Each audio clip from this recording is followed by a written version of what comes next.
Welcome back. You're watching the debate on the future of the South African mining industry, which we have called here SA Mining, Beyond the Noise. Now, in the first part, we described where we are and why we are in this place. It's a combination of factors. It's the global environment, it's the failure of leadership, and I've got many people here who want to challenge me on the failure of that leadership, the Deputy Minister included. But importantly, I want us to move the conversation to discuss how we get to the place where South Africa ought to be. Because this is not a small industry, this is a big industry. It's an industry that constitutes 9% of South Africa's gross domestic product. It's an industry that employs almost 1 million people directly and indirectly. But importantly, it earns more than half of the country's foreign exchange. So we must worry, we must care. Deputy Minister, you were ready to challenge me on why you thought my assertion that there's been a failure of leadership, and I must mention Leslie agreed with me, is not quite accurate. No, you see, I've got a responsibility to defend the leadership of this country. Not only political leaders, but also business leaders as well, because they are doing very well in certain areas. And I must say, you see, if you compare, South Africa is an envy of other countries. When they look from outside in terms of what we have and what we're doing, they learn from us. I've been traveling the length and breadth of this globe, and you hear people talking about the leadership of this country. They talk with passion. But when we come here to South Africa, we are so unkind to ourselves. We love complaining about ourselves. I think we have been so violated by the system of the past that all we know is, we feel oppressed all the time, even if we're doing well. So I've got to maybe just check what you mean, what failure of leadership in that instance. That is the one thing. When it comes to mining, South Africa has got the experience, the knowledge, and we are a leader. We are endowed with the minerals, and we've got the policies to do what we have to do. We have not reached where we want to go, and that's the point that we want to go. Yes. And that's where maybe as we go on, we can discuss in terms of how do we move from just the raw mineral exporting country to beneficiation, to ensuring that we do what mining has done historically. Deputy Minister, two quick points about that. We are being marked at two very public instances. Number one, foreign investors are looking at South Africa and they are saying, this place, I'm not too sure I want to keep my money here. And we're seeing it reflected through the exchange rate of the rand. We've seen the rand coming under pressure. Secondly, we've seen international ratings agencies. Yes, they are discredited. Yes, we know there are problems. But consistently, all of them have spoken now about the problems of social cohesion in South Africa and the fact that they feel there may be more Maricanas to come. So we're being marked, we're not alone, and we need to respond to that. South Africa has always been contested historically. There are those, when Zimbabwe was, people were talking about Zimbabwe. The people who were making the loudest noise about Zimbabwe, they were the one who was fleecing in that economy. So we're sitting at the department where applications are coming every day. We're meeting investors who are investing in South Africa. People will talk about shedding jobs in the platinum industry. But you not see in the papers. They know. It's not like we don't know. They know that there are companies that are growing. For instance, we've got the fourth largest zinc deposit in the world here in South Africa. True. There is a big mining operation going there. Billions of investments are coming here.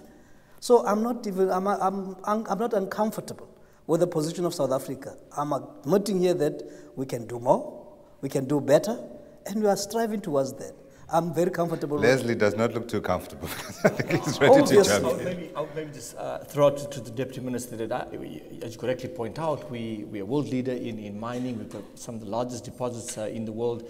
But if I look at the proportion of new investment in greenfield projects in mining over the next decade, it's a tiny fraction of the global number. It's something in the region of 3 or 4%. In other words, new significant investment coming into South Africa. So there are clearly challenges we have to look at. And one of those challenges is around uncertainty. When you mention the word uncertainty around around the world, people think of South Africa, along with other countries, yes, but there's a perception, and it's important to address that perception, that there is uncertainty about how the industry will be treated here and how it's going to be treated going into the future. No, two things. The global world is bankrupt. We've gone through bankruptcy. So we can't expect all these figures to go up. when people are not having money who have been investing historically. So let's accept those external factors as influencing this part as well. Okay. And secondly, you know, investors must also give us a chance as South Africans to do what we do best. Okay. You know, the democracy that we have here is dialogue. We are a constitutional country. So there are times when the debates are there, you allow us to talk about it. Yeah. So investors wanted us to shut up. Is this part of the noise? Yeah, not to talk about nationalization, not to talk about this. Yeah. You see, and they were threatening all the other threats that we're getting. We had to tell them what we do as a constitutional country. We've got to consult. We've got systems in this country that we've concluded, you see, in terms of that part that was making everybody uncomfortable. Yeah. So all the excuses that people make, we've got also armchair investors, you see. The serious investors are in the country continue to invest. Others who are just speculators, unfortunately, will make the loudest noise because they want to be going somewhere else. But what we have here... Is it just about speculators? No, that's a specific issue about platinum. We understand and other commodities. Okay. But, you know, there are people who have invested in this country who know our rules and regulations, who are here to stay. And we are comfortable about that. We obviously have to deal with issues and issues of price and issues of other issues. Khanyisile, is Anglo here to stay? Yes, it is. Yes, it is. And you know, Godfrey, sometimes, as the minister said, I wish we could shut ourselves out in a room as South Africa and just deal with our issues in the best way we know how to. And that's where your role and your colleagues come in a very significant way. Sure. The deputy minister pointed out to the fact that sometimes our own media is the one that just undoes the story that we are selling. Khanyisile, I ask questions here. No, I'm speaking collectively now that, that there are so many good stories to build on, sure, and good opportunities to bring on to grow this country. But when you read it out there or when you hear it, it just doesn't give a very good story. Transformation is a very emotive subject. It is. While it's also a reality of our society. And one can sometimes step back and say, you know, in the time that we have had, not only as an industry and as a country, we have done very well.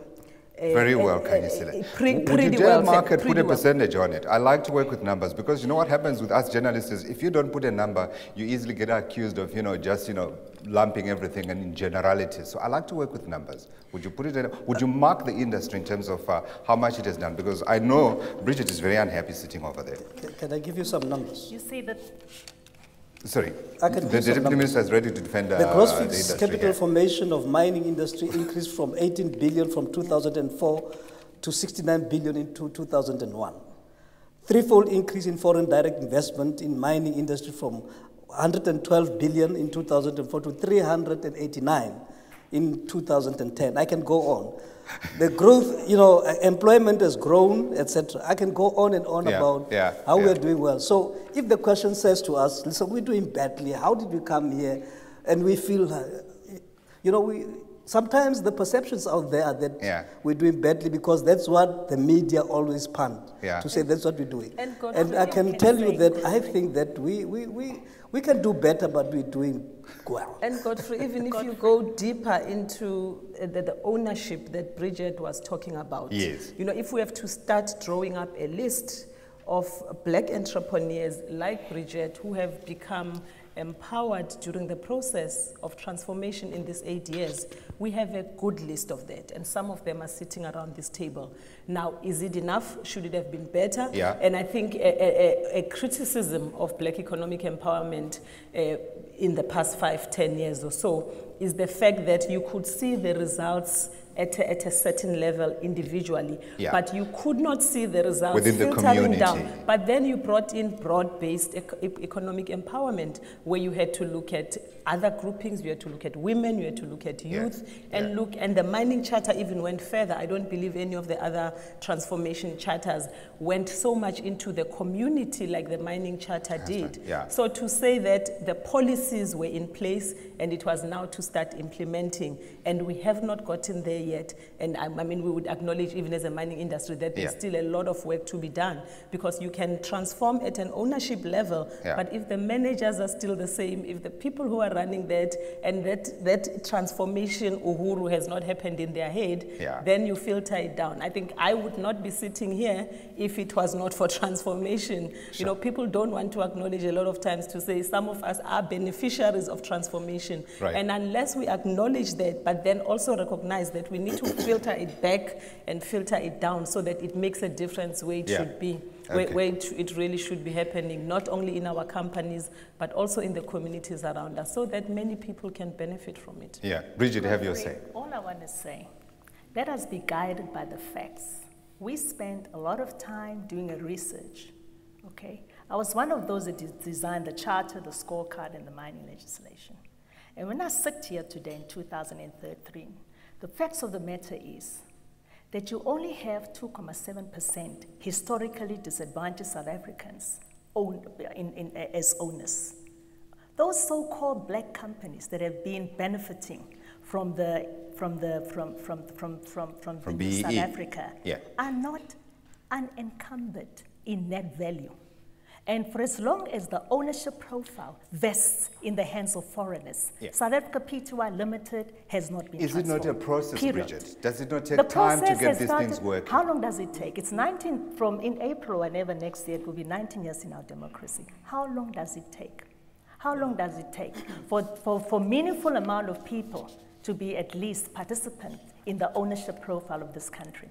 For at least 40% of management in the mining industry to be from the historically advantaged South Africans. For at least more than 10% women participation in the mining industry should be from the historically disadvantaged South Africans, or white women or black women. It's not happening.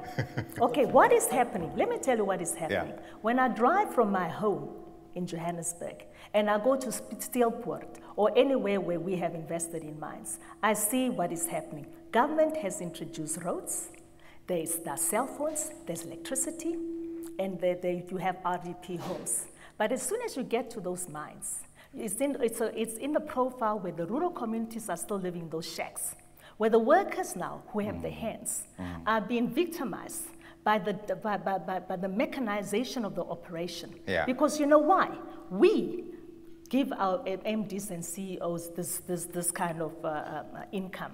You have to give profit to the shareholder. Who is the shareholder? The person who's sitting in London. And because you need to give profit, that person is not going to get his bonus if it doesn't produce X amount of tonnage, so that the shareholder is abroad, then gets the benefit. I posed the question earlier, though. May I remind you that in 2010, 2011, 30 billion got exported in terms of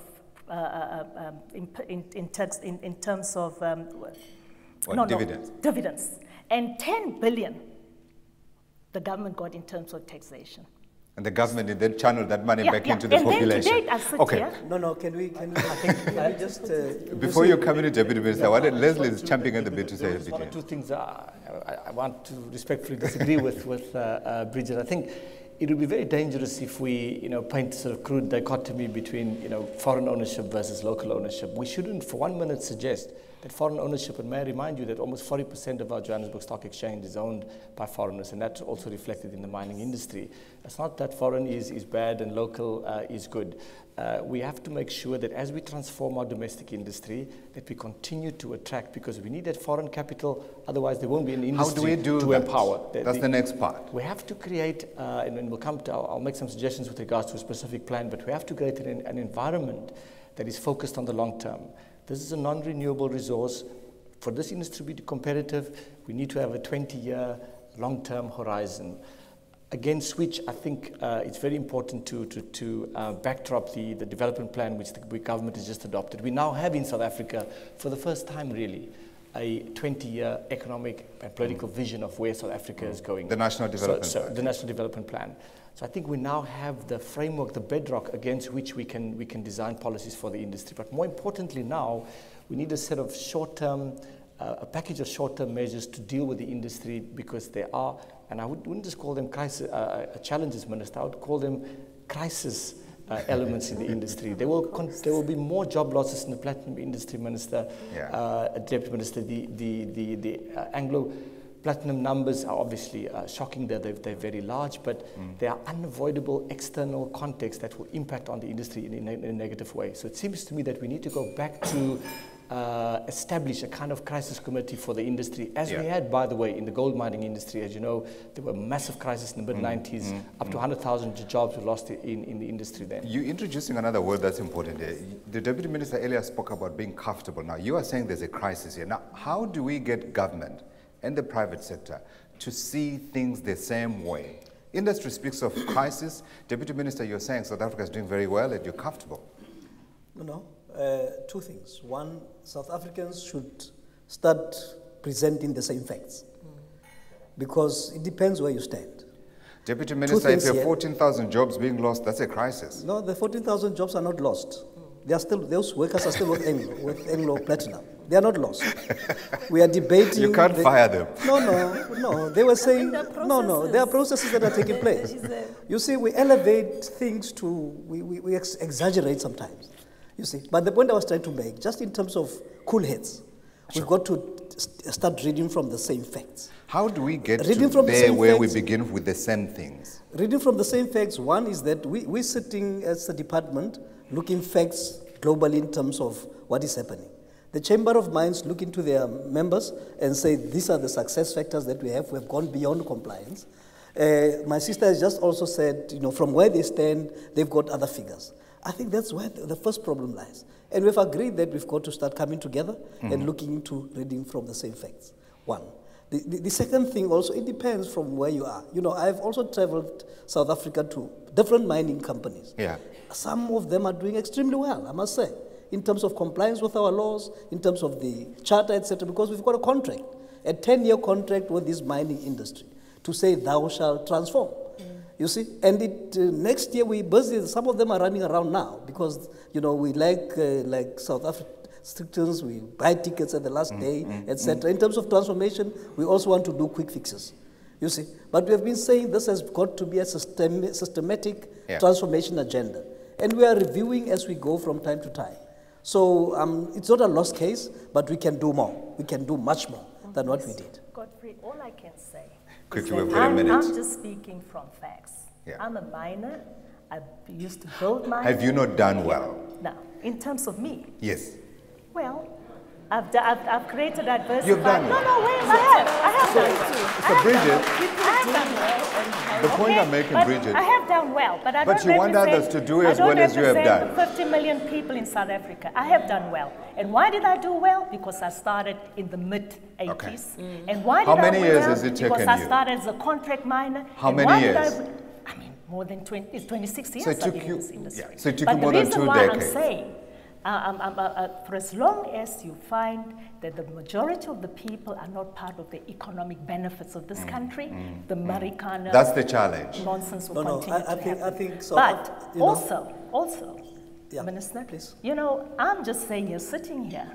I'd love to see a South Africa where investors, foreign or local, will embrace this mining legislation in good faith and implement according to the rules of the game. It's because of the implementation being flawed. The implementation that government has created with stakeholders. I was one of those that created this act. It wasn't just me. The Bobby Godstills and all those people in that time were there. Yeah. And if the implementation is not meaningful, you will have problems in this country. Okay. And we've seen the disadvantage of the people of South Africa being expressed in all over the mining industry, where workers are saying enough is enough. Deputy Minister, quickly. We've got historical challenges here in this country that we can't just place on the doorstep of mining. Unemployment, inequality, and you name them. And that's why the National Growth Pact. Thank you. I thought you were asleep. That's why the NGP has identified correctly so. Sure. 6 areas where we should zoom in as a country to be able, as job drivers, economic growth drivers, etc. And mining is amongst them. I'm going to challenge the mining industry to say, let's do that. The infrastructure, one is doing very well with 18 subs and is continuing to go up to the 20s. But the mining industry, the problem is this talking across each other. And we've got this opportunity you see, that we have as a country, that we should just go back and say, how do we do it? We have started quietly with those who want to work. You see, those who want to just take platforms and complain, we listen to them, but some of us, our worker bees, will do that. My director just told me that we can move straight away into Q&A, so I want to put it out there. If you have got a comment, remember, you need to make it very quickly and to the point. If you have got a question, ask like I've been doing. I'm Peggy Spear, employed by the Chamber of Mines. And my question, which is preceded by a short comment, Sis Bridgette, is SAMDA and us continue to be keen to partner in transforming this industry. Would you share with us what are some of the practical examples which we can engage in further transforming the mining industry, one? And secondly, if the mining industry is not transformed as it should be and could be, which is the other sector of the economy is better transformed so that we go to it and learn lessons and come back in the mining industry and apply them? Okay. Thank you, Mr. Spear. We created a mining legislation that we need to comply to. And we have been given certain milestones. By 2009, certain things had to be done. And also, over and above that, we also have to make sure that there is at least 40% participation of historically disadvantaged people in the management of the mines. And I must say, there has been a commitment so far by the mining owners to do that, but it has not yet been achieved. But I think there has been at least inroads in that. The women participation in the mining industry has to be effective.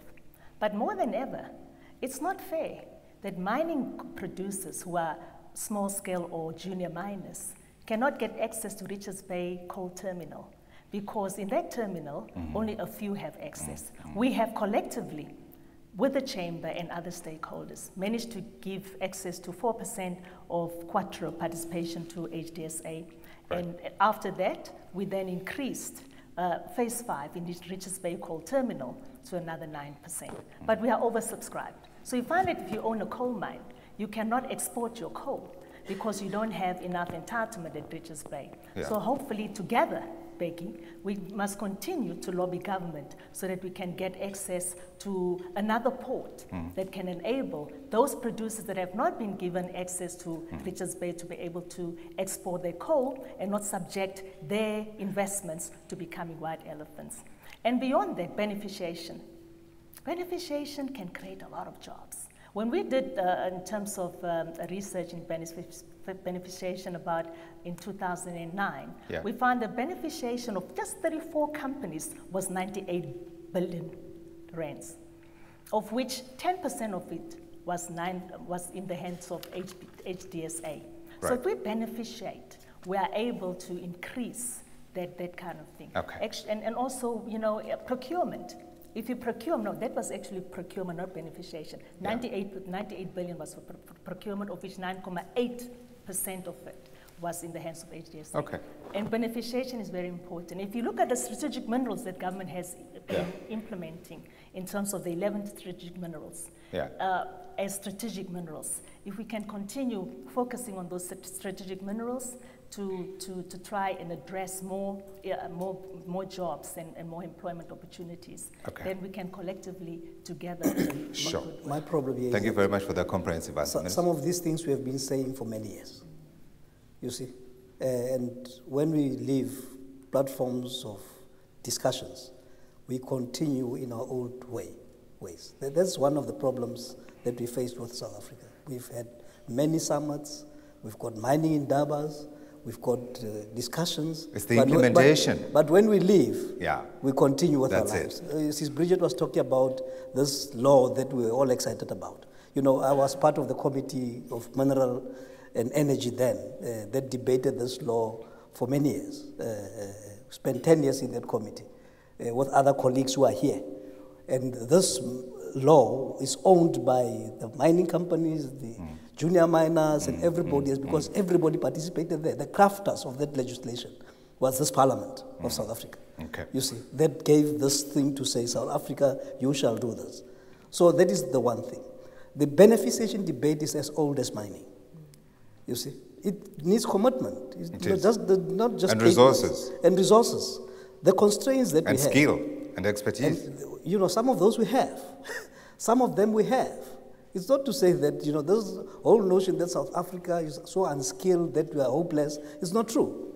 We've got a lot of skills that are in practice now. Some of the best technologies that are used in the hospitals come from this mining industry. True. I can list them, a lot of them.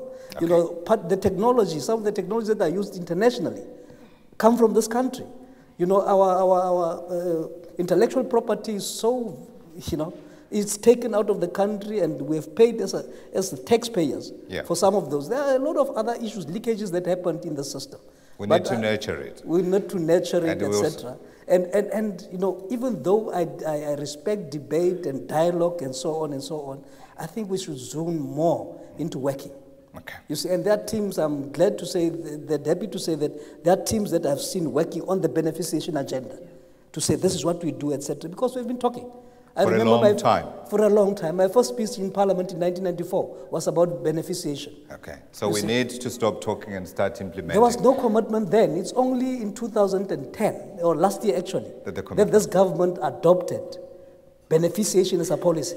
It has been evaded. We had clever people from Harvard who came here and said, South Africa, don't touch it. I think the minister is blaming the government here. I don't need to say it. There's a gentleman right in the middle, if we can quickly. Okay, there's another one at the back. There's a gentleman here who's there, and there's another gentleman here. Okay, quickly, sir. Thank you very much. My name is Musa Mabuza from the Department of Mineral Resources. My question is directed to the money man. I am wondering if you believe that the financial institution have played a meaningful role in enabling transformation of the mining industry, particularly in respect of the ownership element. If not, if you have some ideas you can share with this collective on how the constituency you represent can accelerate and enable meaningful ownership element of transformation. Thank you. So if we can take a question here and a question there, and I think there was another one there. Good evening. My name is Lee McMaster from Solidarity. I'm one of the Labour... Finally, a union needs to speak up. Thank you, sir. I just want to say I think one of the most innovative transformation vehicles that the mining industry has actually produced or introduced that none other sectors have introduced is the introduction of employee share ownership schemes, or ESOPs, as often also referred to. I just want to hear from the panel what their thoughts on ESOPs are, and the successes of ESOPs in terms of really empowering workers, workers earning 4,000, 5,000, 6,000 rand a month, empowering those workers and communities in a sustainable manner. Thank you. Edward Kieswetter from Alexander Forbes. I want to come back to the issue of beneficiation and probably the Minister and the Chamber. One of the things that was mentioned was the burden of this responsibility can only sit in A, the ministry, and B, the mining industry, because a lot of the products, downstream value-added products, require skills that are not mining skills. There are engineering skills, there are technology skills, and other manufacturing skills. The longest lead time to which is the building of the capability, the human capability. One, are we doing enough to build the human capability to build the high-tech, first-world value-added products and services? And the second question, particularly to the Minister, is it's not a single ministry responsibility. And what from the outside one often sees is we have a beneficiation strategy, but there, from our side, and maybe you can comment, appear not to be a unified vision about what we want to achieve through beneficiation. And I don't think we can achieve all things at the same time. So do we want, for example, to become a center of excellence in one particular area and then build our capability, skills, and technology around that? I think one would be able to create more meaningful progress. I'd like the panel to comment. Thank you very much. Can I come to our panelists for this answer? I think you're suggesting that we must start thinking like the Chinese here. Plan for the next 30, 50 years and not worry about today. Short-termism is not the answer. If I can quickly go to you, Minister, there was a question directed to you at what the department has done. No, the National Development Plan is dealing with this long-term planning, etc. One, and the issue relating to beneficiation, maybe we need to talk more in terms of what we don't have and what we need, because what we don't have we can import. There is nothing wrong. We don't have to wait until everybody's an engineer in the country. We've got engineers outside there who are here in South Africa, etc. The skills that we don't have, we import. That's what happens in other economies. It's tough to get them past Home Affairs. No, that's fine. Those are constraints that we must deal with. You see? We've got a lot of them through Home Affairs who are here, and others have come without going via Home Affairs even. So we have to deal with it. So in terms of the capabilities, we can't put this as a stumbling block that says we cannot do anything. And some of the best technologies that we have, the CSIR has developed so much that is happening outside of the borders of South Africa, that is exported. And we have so much capability in South Africa. It's not enough. We can do more.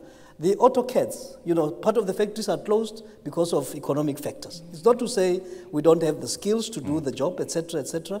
And also, Ballard and the Japanese are the ones who we need to talk to as well to say we can actually complement each other, just in terms of the one that we talk in fuel cells, AutoCADs, etc., etc. So there are so many opportunities. About the ESOPs, the unions will have to guide because they have been talking sometimes to say no, we want it, and you've been having tentativity on this one. But we need to empower. I know that there's a company, I won't profile it here. They gave 3% of their shares to workers, and they were smiling all the way to the bank last year. I may still profile it, Minister. Yeah, no, you may still profile it. I may still profile it. You see, but I must be careful. Maybe I should stop there. But one thing that we need to do better, last one, is the community participation in mining, the social and labor plans in particular. We have not done So we don't have sharks like Bridgette was saying. We need to wrap up, and I want your final thoughts. As I said to you at the beginning, I want two things that will advance us to this debate. Let me begin with you, Bridgette, and we move right through to the Deputy Minister. I think in terms of creating a meaningful... 2 things. Yeah. The first thing is we need to continue with the integrated resources development models and integrated resources development programs, where government, labor, rural community, and producers together create a meaningful mining industry. That has been very uniquely done in the Limpopo region, where communities and all the stakeholders with labor and government came together, brought money to the table, and created roads, clinics, mining infrastructure, and all that. That kind of model would be very uniquely done all over South Africa. Okay. Secondly, we need to really make sure as producers and as stakeholders that we comply to the rules of the game. And how do you comply to the rules of the game? Effectively implement the rules and requirements of the Minerals and Petroleum Resources Development Act. Recognize that the chart and the scorecard are frameworks and legislative requirements that need to be implemented. Okay. So that in the end, everybody can be equal, and the state can, having made sure that as the custodian of mineral rights, can one day look at the mining industry together with the stakeholders and say, we have achieved these milestones in the legislation. Because if we do that effectively and we do that committedly, then we won't have Marikanis. Okay. We won't have rural communities unhappy. We won't have producers like us complaining about unencumbered net value. Ownership is not even there in ESOPs because there's no unencumbered net value. I've run out of time. Your 2 points. My 2 points. Firstly, Godfrey, I think that we need a system of sort of early warning signals where leadership, both from the unions, from communities, from government, from good business, can respond to anticipate crises, right? One of the issues we spoke about at length earlier on was the events that led to the sustained labor unrest of last year. So firstly, we need a new mechanism, code of conduct, recognizing that our institutions have sort of failed us. And we have to review, as I said in my opening remarks, the labor market institutions, because these inter-union rivalries, all of these things are new. And our system that was designed way back in 1994 is coming under significant strain. That's my first point. The second point is, I think we need to develop a long-term vision and plan for the industry. In order for us to remain competitive, we need to situate that plan against a changing global environment, because as much as we want to decree things here in South Africa, it has to be against the backdrop of what's happening globally, because we're interconnected. Thank you, Leslie. Khanyisile? Thank you, Godfrey. I think my 2 points, the first one relates to the mining charter.